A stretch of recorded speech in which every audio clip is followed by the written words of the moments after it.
आपल्या सर्वांचे लाडके आमदार आदरणीय रोहितदादा पवार, आपल्या सर्वांच्या लाडक्या आमदार आदरणीय सुमनताई पाटील, अनिताताई सगरे, शंकरदादा पाटील, हनुमंत आप्पा, तासगाव राष्ट्रवादी काँग्रेस पक्ष शरदचंद्र पवार पक्षाचे तालुकाध्यक्ष, कवटे मंकाळच्या आपल्या पक्षाचे तालुकाध्यक्ष, राज्य स्तरावरती आपल्या पक्षाचे काम करणारे पदाधिकारी, आपल्याला पाठिंबा देण्यासाठी आलेले आरपीआय खरात गटाचे आदरणीय खरात साहेब, व्यासपीठावरील सर्वांचीच परवानगी घेत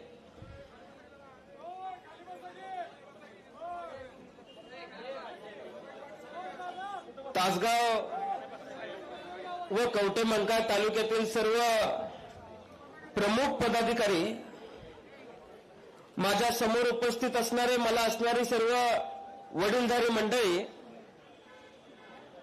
मोठ्या संख्येने उपस्थित असलेल्या माता भगिनी, माझे सर्व तरुण सहकारी, पत्रकार बंधू आणि भगिनींनो,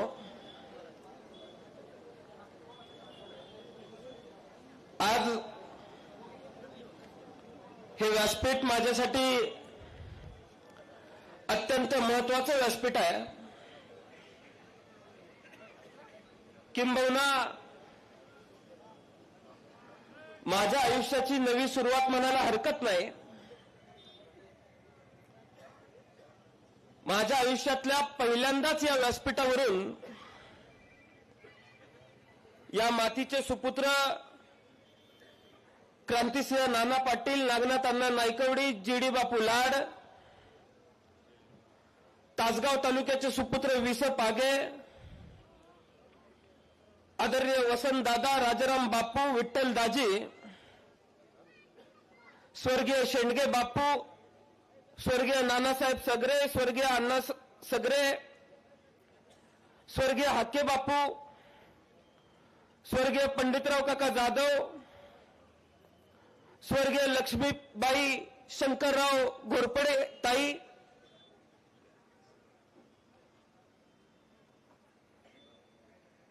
डीएम बापू पाटील, गणपतराव आबा कोळी, दिनकर आबा,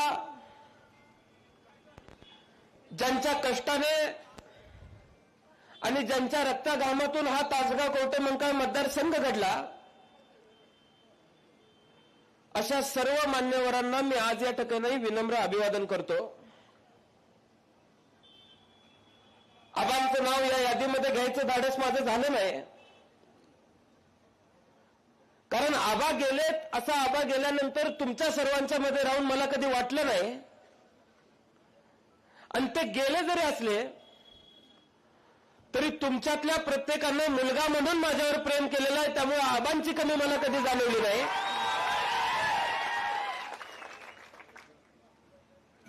आज मी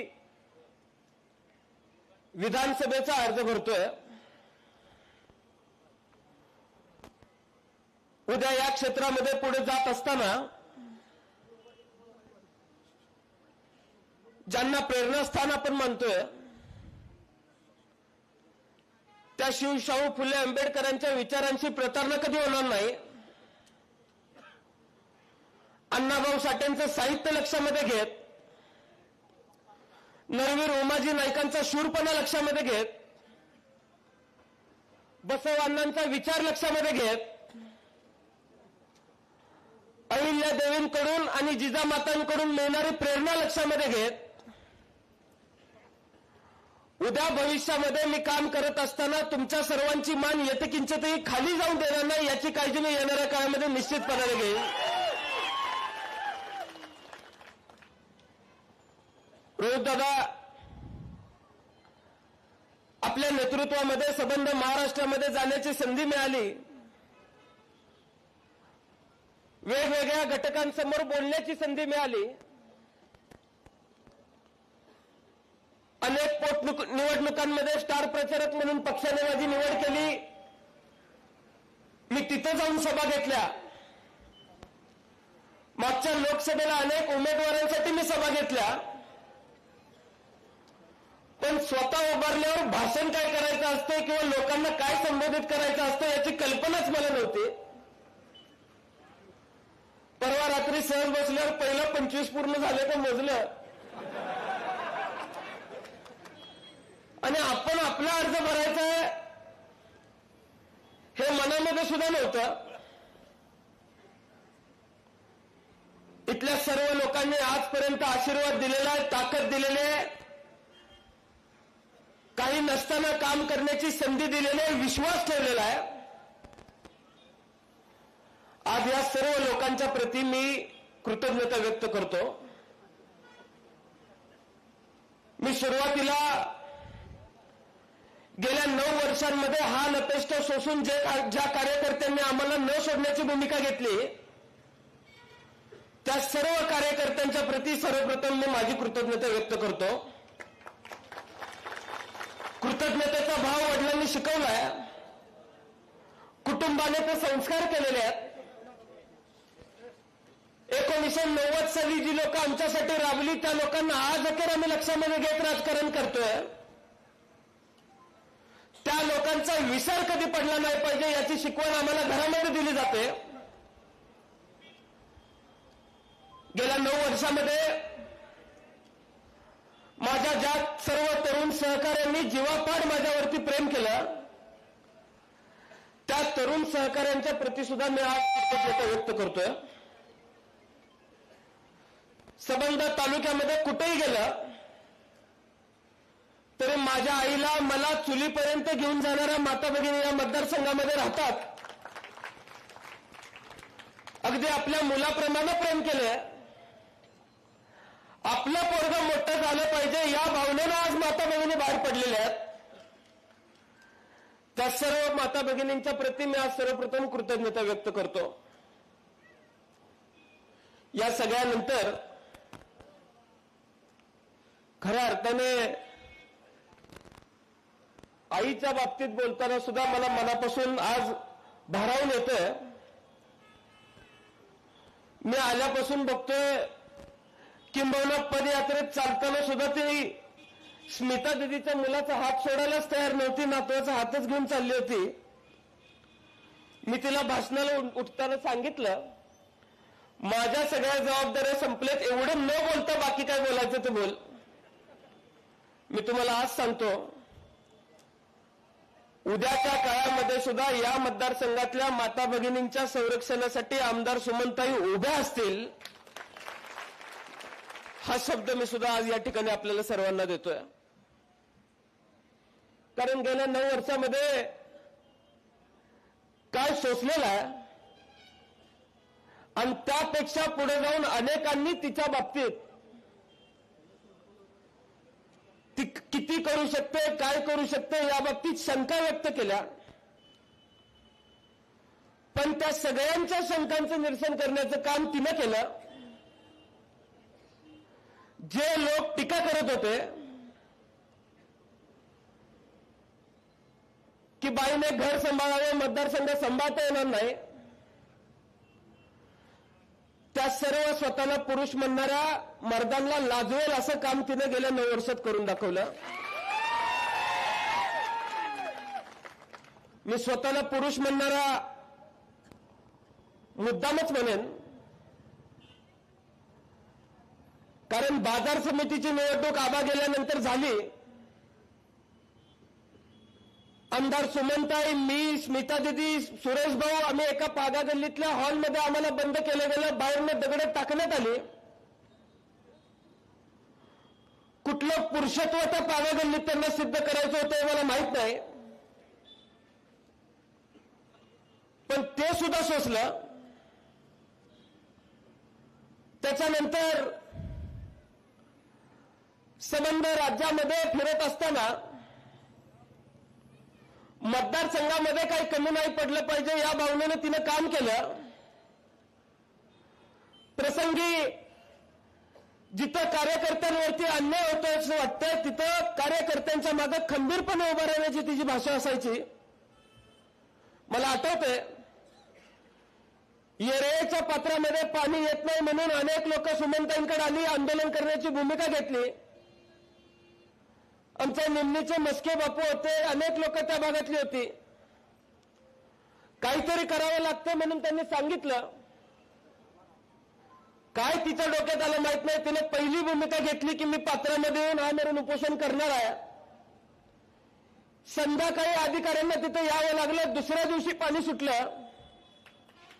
रोहित दादा, मला त्या नदी पात्राच्या कडेची गावातली माणसं आजही म्हणतात की सुमनताई उपोषणातनं उठल्यापासून आज अखेर नदीचं पाणी आटलेलं नाही. लोकांसाठी काम केलं पाहिजे. मतदारसंघातले सगळे घटक लक्षात घेत त्यांच्यासाठी घाम गाळला पाहिजे. ही भूमिका आणि हा विचार जेवढा वडिलांपासून मिळाला त्याच्यापेक्षा तो जास्त विचार माझ्या आईकडून मिळाला, म्हणून मला माझ्या आईचा अभिमान आहे. आबा व्यासपीठावरून अनेक वेळेला म्हणायचे की प्रसंगाला सामोरं जात असताना माझ्या आजीनं जे शोषलं हे सांगत असताना माझी आई वाघीण आहे असं आबा छाती टोकून सांगायचे.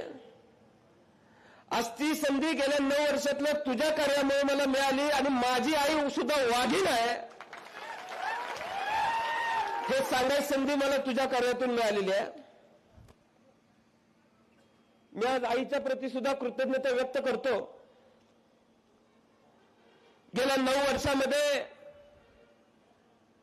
आबांच्या माध्यमातून काय काम झालं 2014 पूर्वी या बाबतीत मी फार बोलणार नाही. त्या बाबतीत आतापर्यंत आपण सर्वांनी माहिती घेतली. पण 2014 नंतर आम्ही सर्वांनी एक गोष्ट ठरवली होती की जे जे आबांचं स्वप्न अपूर्ण राहिलंय ते स्वप्न पूर्ण करण्याच्या दृष्टीने आपण कामाला लागायचं आहे. आबांनी या मतदारसंघामध्ये अनेक सिंचन योजना आणल्या. जो भाग दुष्काळी ओळखला जायचा त्या भागामध्ये चांगलं पाणी द्यायचा प्रयत्न आबांच्या माध्यमातून झाला.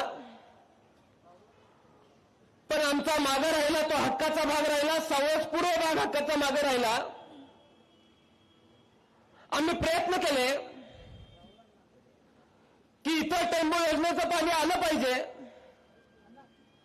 सातत्याने 2014 ते 2019 मध्ये प्रयत्न करत असताना रोहित दादा आम्हाला एक अनुभव आला.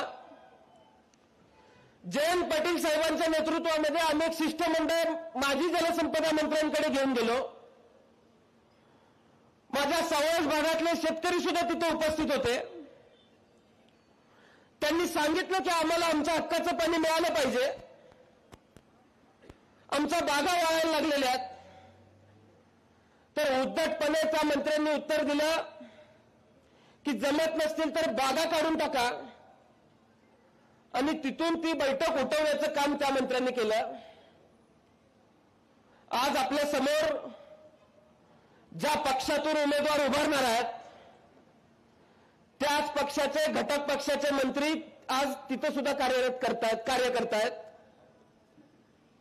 मी या मतदारसंघातल्या सर्वसामान्य शेतकऱ्यांच्या वतीनं समोरच्या पक्षाला सांगू इच्छितो की ज्यांनी आम्हाला आमच्या बागा काढायचा सल्ला दिला त्यांना या मतदारसंघातून काढून टाकल्याशिवाय आम्ही सुद्धा स्वस्थ बसणार नाही हे सांगण्याची भूमिका आपण सर्वांनी घेतली पाहिजे. टेंबू योजना पूर्ण झाली पाहिजे यासाठी महाविकास आघाडीचं सरकार आल्यानंतर आम्ही प्रयत्न केला. लवादाचे प्रश्न होते. महाराष्ट्र कर्नाटक सरकारचा वाद मिटवायचा होता. आदरणीय जयंत पाटील साहेबांच्या नेतृत्वामध्ये ते पार पाडलं. पण त्याच्यानंतर महाविकास आघाडीचं सरकार सुद्धा पाडलं गेलं. पुन्हा महायुतीचं सरकार आलं. एखाद्या प्रस्तावाला तत्वतः मान्यता मिळाल्यानंतर किती वेळ लागतो सातत्याने मागणी करून सुद्धा आमच्या प्रस्तावाला मान्यता दिली जात नव्हती, मंजुरी दिली जात नव्हती. यासाठी आम्ही प्रयत्न करत होतो. आम्हाला निर्णय घ्यावा लागला. त्या भागातल्या शेतकऱ्यांसह आमरण उपोषणाला आम्हाला सांगलीमध्ये बसावं लागलं. 2 दिवसाच्या उपोषणानंतर आदरणीय पवार साहेबांनी मध्यस्थी केली. पवार साहेबांनी या राज्याच्या जलसंपदा मंत्र्यांना आम्हाला जोडून दिलं आणि ती मध्यस्थी करत असताना साहेबांनी त्यांना सांगितलं की आज एक विधानसभेचे सदस्य आमरण उपोषणाला बसलेले आहेत आणि असं असताना त्यांचा प्रश्न जर आपण लक्षामध्ये घेतला नाही तर विधानसभेच्या सदस्याचा आपण अपमान करतोय, त्या भागातल्या लोकांचा आपण अपमान करतोय. त्या प्रस्तावाला लगेच मान्यता देण्यात यावी.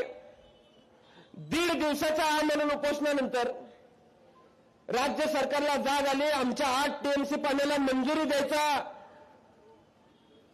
प्रयत्न त्यांनी करतो म्हणून सांगितलं.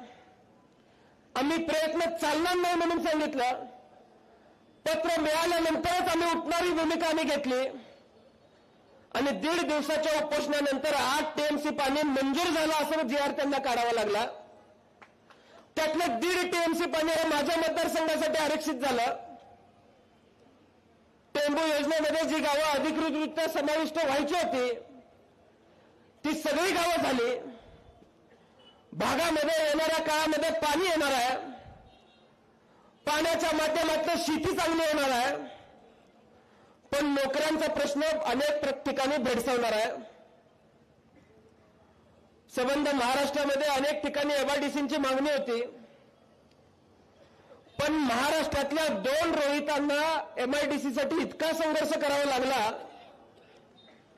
रोहित दादा मला मिळाली तरी तुम्हाला अजून मिळालं नाही.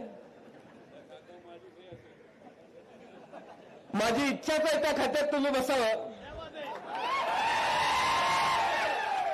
तुम्ही एकदा का त्या खात्यात बसला 10,000 मुलं या मतदारसंघातली मानेराजुरीच्या माळावरती जर नाही कामाला जाऊन लावून दाखवली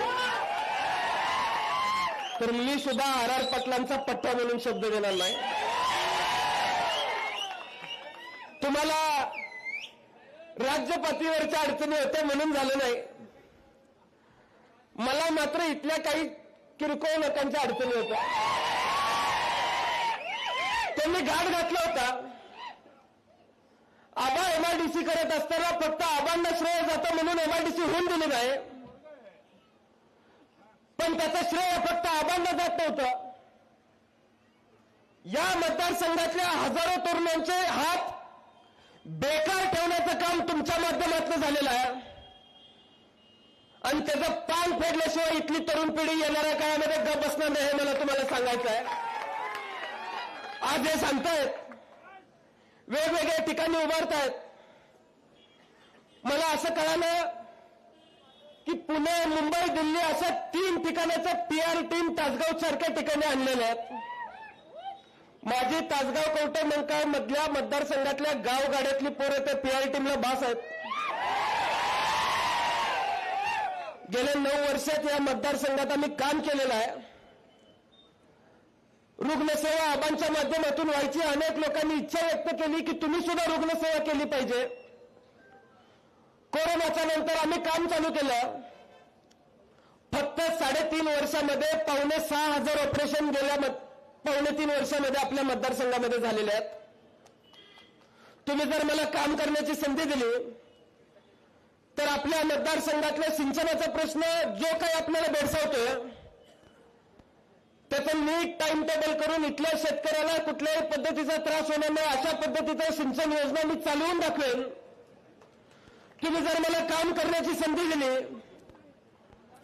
तर इथल्या एमआयडीसीच्या बाबतीमध्ये जे प्रश्न, अडचणीचे प्रश्न आपल्या सर्वांसमोर आहेत ती एमआयडीसी मी उभी करून दाखवेन.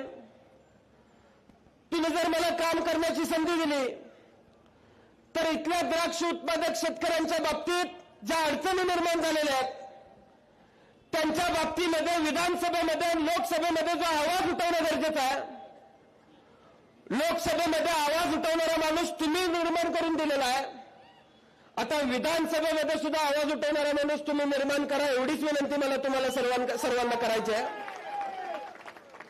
या मतदारसंघामध्ये काम करत असताना रोहित दादा एक पद्धत आहे की स्वतः काही काम करायचं नाही दुसऱ्याने आणलं की मी केलं म्हणून सांगायची पद्धत या मतदारसंघामध्ये जास्त आहे. गेल्या उन्हाळ्यात या मतदारसंघातली लोक सगळ्याच लाईन पूर्ण आहेत, सगळ्या स्कीम पूर्ण आहेत, फक्त पाणी मिळावं म्हणून अपेक्षा धरून होती, आस धरून होती. लोकसभेच्या निवडणुका या मतदारसंघामध्ये चालू होत्या, पण प्रत्येक मळ्यातल्या माणसानं पाणी द्या म्हणून माझ्याकडे आलं पाहिजे म्हणून काही लोकांनी फक्त पाणी अडवून ठेवण्याची भूमिका घेतली. उन्हाळ्यात शेतकऱ्यांचं किती नुकसान झालंय हे इथल्या सर्वसामान्य तरुण शेतकऱ्यांना विचारा. तुम्ही जर मला काम करण्याची संधी दिली तर इथल्या माता भगिनी सुरक्षित राहतील याची हमी मी देईन. तुम्ही सर्वांनी जर मला काम करण्याची संधी दिली तर ज्या पद्धतीनं आबांनी गुंडगिरी हद्दपार करून दाखवली होती त्या पद्धतीने मी सुद्धा यांची गुंडगिरी हद्दपार करून दाखवेन. हा सुद्धा शब्द मी आज या ठिकाणी तुम्हाला देतोय. मी 2019च्या निवडणुकीला अर्ज भरताना अभिमानाने सांगायचो, मला त्यावेळेस दादा 110 कोटी आकडा मोठा वाटायचा की विरोधी पक्षात असताना सुद्धा 110 कोटी रुपये सुमनताईंनी आणले असं मी भाषणात ओरडून सांगायचो. महाविकास आघाडी सरकारच्या काळात 1.5 वर्ष कोरोना, 1 वर्ष काम करायची संधी मिळाली आणि त्याच्यानंतर महायुतीचं सरकार आलं. फक्त 1.25 वर्षामध्ये 850 कोटीपेक्षा जास्त काम मी या मतदारसंघामध्ये करून दाखवलेलं आहे. महायुतीचं सरकार आलं. सुदैवानं आबांच्या संबंधित काही लोक तिथे होते. मी टेंबूसाठी ज्या पद्धतीने आमरण उपोषण केलं त्या पद्धतीने मला MIDC साठी करावं लागेल.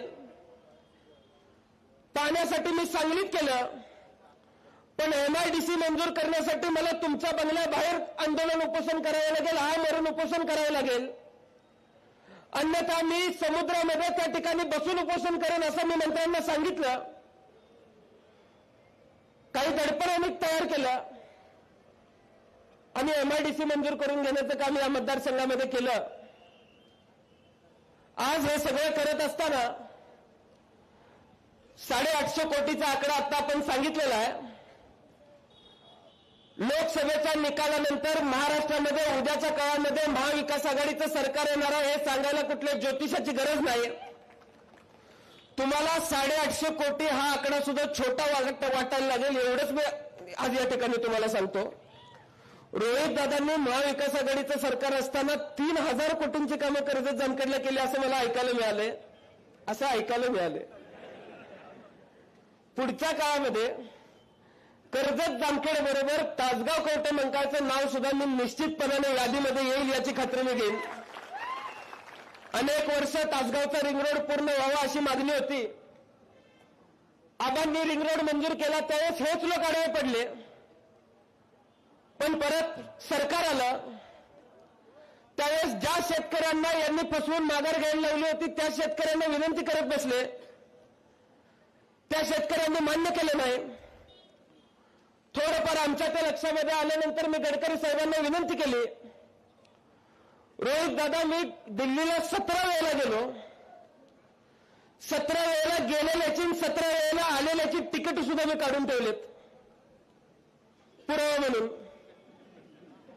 मला इच्छाच आहे यांनी यावरून रिंग रोडवरती काहीतरी बोलावं. रिंग रोड मंजूर झाला. विटात गडकरी साहेब म्हणले इथल्या स्थानिक आमदारांनी रिंग रोडसाठी प्रयत्न केलाय,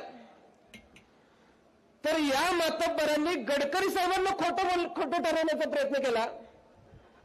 ते म्हणले गडकरी साहेबांचं वय झालंय ते अनावधानानं बोलले. आता आमच्यासारख्याचा अपमान चालतो.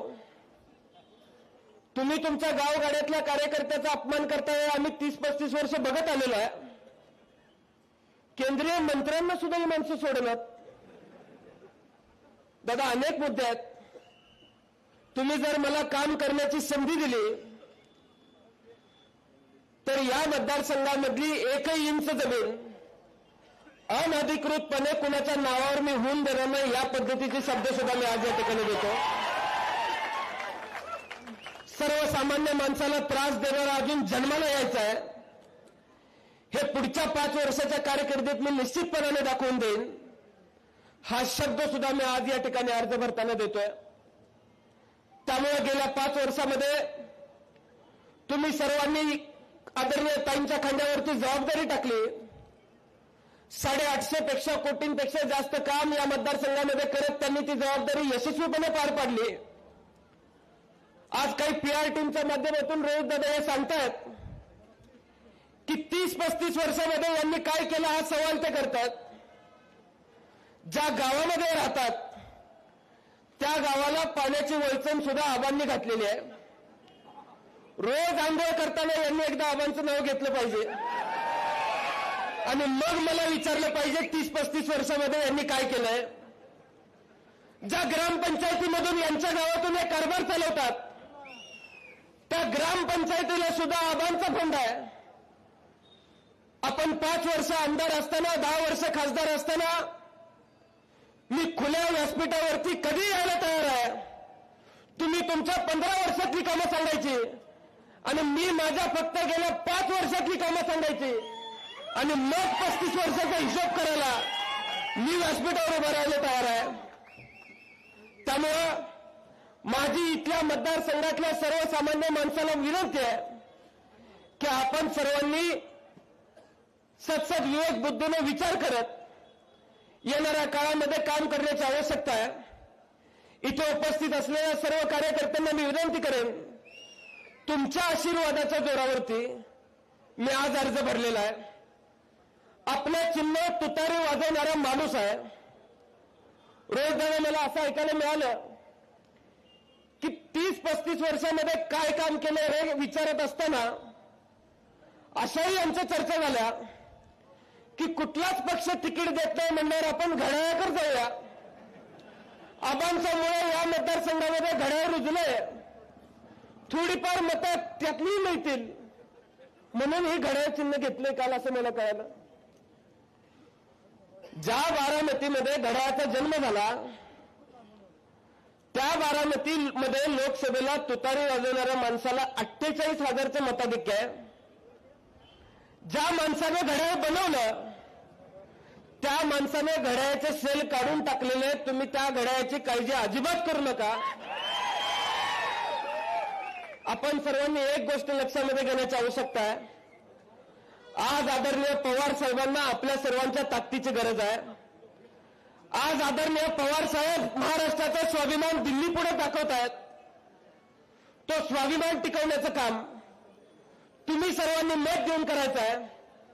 त्यामुळे पुढचे 20 दिवस घरामध्ये न बसता तुतारी वाजवणारा माणूस हा घराघरामध्ये पोहोचवण्याचं काम तुमच्या सर्वांच्या माध्यमातून झालं पाहिजे एवढीच विनंती मी आज या ठिकाणी करतो. आणि मला असंही कळालंय की 4 रोहित रावसाहेब पाटील शोधून ठेवलेत.